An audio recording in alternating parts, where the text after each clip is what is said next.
Avinash learning institute में आप सभी का स्वागत है। मैं हूं अविनाश मिश्रा। आप लोगों के काफ़ी कमेंट आ रहे थे कि सर प्रश्नों के उत्तर भी कराइए। तो बच्चों एक बात समझ लो, मैं आपको सबसे पहले ज्योग्राफी का जो पहला चैप्टर से लेकर 9 चैप्टर तक आपको अच्छे से पढ़ाऊँगा, अच्छे से समझाऊंगा। सबसे पहले भूगोल के कॉन्सेप्ट को आपको समझना, एक बार समझ जाओगे तो प्रश्न और उत्तर याद करने में बहुत ही आसानी होगी। अभी तक मैंने आपको 5 चैप्टर तक भूगोल पढ़ा दिया है। उसका लिंक आपको ऊपर जो आई बटन दिखाई दे रहा है उस पर क्लिक करके सभी वीडियो आप एक साथ देख सकते हैं।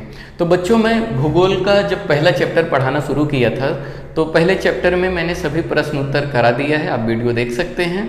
आज मैं दूसरा जो चैप्टर है स्थान एवं विस्तार, उसका प्रश्न उत्तर आपको कराऊंगा। आपको मैं बता दूं कि जितने भी चैप्टर हैं मैं सभी प्रश्न उत्तर आपको कराऊंगा, मानचित्र भी आपको पढ़ाऊंगा और उसके बाद जो भी रहेंगे रिक्त स्थानों की पूर्ति वो भी मैं पढ़ाऊंगा। आपके एग्जाम से पहले मैं भूगोल को आपको अच्छे से पढ़ा दूंगा, आपको अच्छे से समझा दूंगा, तो आपको बिल्कुल घबराने की ज़रूरत नहीं है। तो चलो बच्चों, हम जो दूसरा पाठ है स्थान एवं विस्तार, उसमें आप देखोगे तो कुल 3 प्रश्न दिया गया है। आपको मैं समझा देता हूँ, समझ लो अच्छे से। उसके बाद लास्ट में आपको टाइम दूंगा, स्क्रीनशॉट ले लेना और अपनी बुक में लिख लेना। कुछ बच्चे बाद में उनको डाउट आएगा कि सर मेरे पास गाइड है, गाइड का जो उत्तर रहेगा और यहाँ पे मेरा जो उत्तर रहेगा थोड़ा सा डिफरेंस हो सकता है, ज़्यादा नहीं, थोड़ा सा। तो कुछ बच्चे बोलेंगे कि सर क्या गाइड का उत्तर लिखें कि आपका उत्तर लिखें। तो बच्चों, आप दोनों लिख सकते हो, आप चाहे तो गाइड का भी लिख सकते हो और चाहे तो मेरा भी लिख सकते हो, दोनों सही है।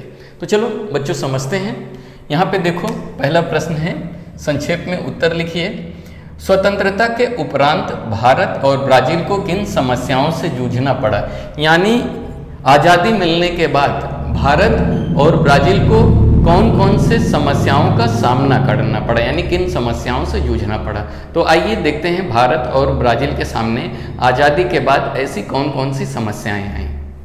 तो पहला पॉइंट बच्चों आप लिखोगे, पहले ऐसे लिखोगे, स्वतंत्रता के उपरांत यानी स्वतंत्रता के बाद भारत और ब्राजील को निम्नलिखित समस्याओं से जूझना पड़ा, यानी जो आप लिखे हो कुछ समस्याओं से सामना करना पड़ा। तो पहला पॉइंट डाल के लिखोगे, स्वतंत्रता के उपरांत भारत को पहले 20 वर्षों में 3 युद्धों का सामना करना पड़ा।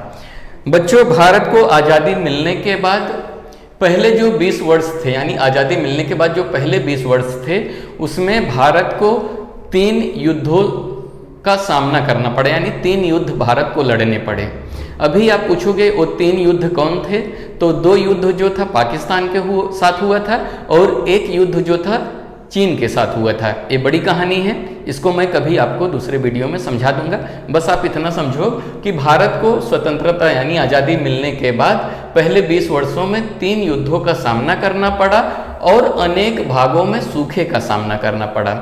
जब भारत को आज़ादी मिला, आने वाले जो 20 साल थे उसमें भारत को 3 युद्ध करना पड़ा और उसी समय भारत को क्या हुआ, अनेक भागों में यानी भारत के अलग अलग जगहों पे सूखे का सामना करना पड़ा। यानी भारत में क्या हुआ था, सूखा पड़ गया था, भारत में बारिश ही नहीं हो रही थी। तो भारत को कौन कौन से समस्याओं का सामना करना पड़ा?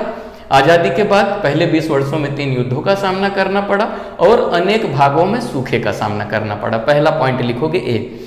दूसरा पॉइंट लिखोगे, स्वतंत्रता के उपरांत यानी स्वतंत्रता के बाद ब्राजील को वैश्विक वित्तीय समस्याओं का सामना करना पड़ा। जब ब्राजील को आज़ादी मिल गई, आज़ादी मिलने के बाद जो है ब्राजील को वैश्विक वित्तीय यानी पैसा, समझ में आ गया, वैश्विक वित्तीय समस्याओं का सामना करना पड़ा। ब्राजील को आज़ादी मिलने के बाद ब्राजील में जो अर्थव्यवस्था है वो थोड़ा खराब हो गई थी, यानी जो वित्तीय है, वित्त यानी पैसे की कमी आ गई थी। तो ये ब्राजील की समस्या थी, यानी कि भारत की जो अर्थव्यवस्था है वो खराब हो गई थी। समझ में आ गया? तो ये 2 पॉइंट आप लिख दोगे तो आपका कंप्लीट उत्तर हो जाएगा, ये आप बाद में लिख लेना। दूसरा प्रश्न हम समझते हैं। यहाँ पे देखिए, भारत और ब्राजील दोनों देशों के स्थान के संदर्भ में क्या क्या अंतर है?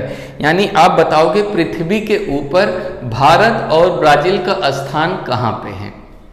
यहाँ पे समझिए, भारत और ब्राजील दोनों देशों के स्थान के संदर्भ में निम्नलिखित अंतर पाए जाते हैं। पहले आप ऐसे लिखोगे, उसके बाद आप पहला पॉइंट लिखोगे, भारत पृथ्वी के उत्तर एवं पूर्वी गोलार्धों में स्थित है। भारत जो है पृथ्वी के कौन से गोलार्ध में स्थित है, आप यहां पे समझो।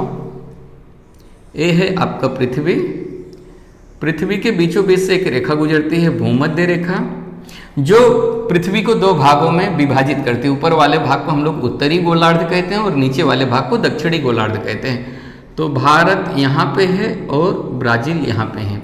अगर हम गोलार्ध की बात करें तो भारत जो है कौन से गोलार्ध में, उत्तर, समझ में आ गया। यहाँ पे देखो, भारत पृथ्वी के उत्तर एवं पूर्व गोलार्ध में, तो गोलार्ध 4 होते हैं, एक होता है पूर्व और पश्चिम, ये हो गया पूर्व, ये हो गया पश्चिम, ये हो गया उत्तर और ये हो गया दक्षिण। यहाँ पे देखिए, एक बार आप समझ लो, उसके बाद आपको आसान हो जाएगा। ये हो गया उत्तर, ये हो गया दक्षिण, ये हो गया पूर्व, ये हो गया पश्चिम। तो 4 गोलार्ध होते हैं। तो भारत यहाँ पे है, तो भारत जो है उत्तर और पूर्व में है। यहाँ पे देखो, भारत पृथ्वी के उत्तर एवं पूर्व गोलार्धों में स्थित है। तो यहाँ पे भारत देखो, यहाँ पे भारत यानी कि उत्तर एवं पूर्व, ये पृथ्वी के उत्तर एवं पूर्व में जो है भारत स्थित है। जबकि ब्राजील जो है पश्चिम व दक्षिण गोलार्धों में स्थित है। तो ब्राजील यहाँ पे है, तो ब्राजील जो है पश्चिम यानी एल रेखा के बाद इधर पश्चिम और दक्षिण यानी कि यहाँ पे। तो भारत और ब्राजील की बात करें तो कौन से गोलार्धों में स्थित है, यहाँ पे ऐसे लिखोगे, भारत पृथ्वी के उत्तर एवं पूर्वी गोलार्धों में स्थित है, जबकि ब्राजील पश्चिम व दक्षिण गोलार्धों में स्थित है। ए वाले को पश्चिम और नीचे वाले को दक्षिण कहते हैं। समझ में आ गया। और दूसरा पॉइंट आप लिखोगे, भारत एशिया महाद्वीप के दक्षिणी भाग में स्थित है। तो यहाँ पे भारत है, ऊपर वाला एशिया पूरा महाद्वीप, भारत जो है एशिया महाद्वीप में आता है। तो भारत जो है एशिया महाद्वीप के दक्षिणी भाग में स्थित है। यहाँ पे देखिए, भारत एशिया महाद्वीप के दक्षिणी भाग में स्थित है, जबकि ब्राजील दक्षिणी या दक्षिण अमेरिका महाद्वीप के उत्तरी भाग में स्थित है। तो ध्यान से समझो, भारत जो है एशिया महाद्वीप में है, एशिया महाद्वीप के कौन से भाग में, दक्षिणी भाग में स्थित है, और ब्राजील जो है दक्षिणी अमेरिका महाद्वीप के उत्तरी भाग में स्थित है। समझ में आ गया। तो ये था दूसरे प्रश्न का उत्तर। अब हम समझते हैं तीसरे प्रश्न का उत्तर। यहाँ पे देखिए, भारत एवं ब्राजील का अक्षांशी एवं देशांतरी विस्तार बताइए। अगर आपने दूसरे पार्ट का वीडियो देखा रहेगा तो आपको बहुत ही आसानी से समझ में आ जाएगा। बच्चों, जो अक्षांशी और देशांतरी विस्तार है, इसमें कुछ नंबर होते हैं, संख्या होती है, उस संख्याओं को आपको याद करना पड़ेगा, याद कर लेना। यहाँ पे देखो, पहले पॉइंट में लिखोगे, भारत का अक्षांशी विस्तार 8 डिग्री 4 मिनट उत्तरी अक्षांश से 37 डिग्री 6 मिनट उत्तरी अक्षांश तक, तथा देशांतरी, देशांतरी को हम लोग रेखांशी या देशांतरी दोनों का मतलब सेम होता है, तथा देशांतरीय रेखांशी विस्तार 68 डिग्री 7 मिनट पूर्वी रेखांश से 97 डिग्री 25 पूर्वी रेखांश तक है। ये जो है भारत का अक्षांशी और रेखांशी विस्तार है। समझ में आ गया। यहाँ पे फिर ब्राजील को देखिए, ब्राजील का अक्षांशी विस्तार जो है 5 डिग्री 15 मिनट उत्तरी अक्षांश से 33 डिग्री 45 मिनट दक्षिणी अक्षांश तक, तथा ब्राजील का जो रेखांशी विस्तार है वो 34 डिग्री 45 मिनट पश्चिमी रेखांश से लेकर 73 डिग्री 48 मिनट पश्चिमी रेखांश तक है। तो बच्चों, ये आपको जो अक्षांश एवं देशांतर है, ये आपको अच्छे से याद करना पड़ेगा। जो नंबर है ये भी याद कर लेना।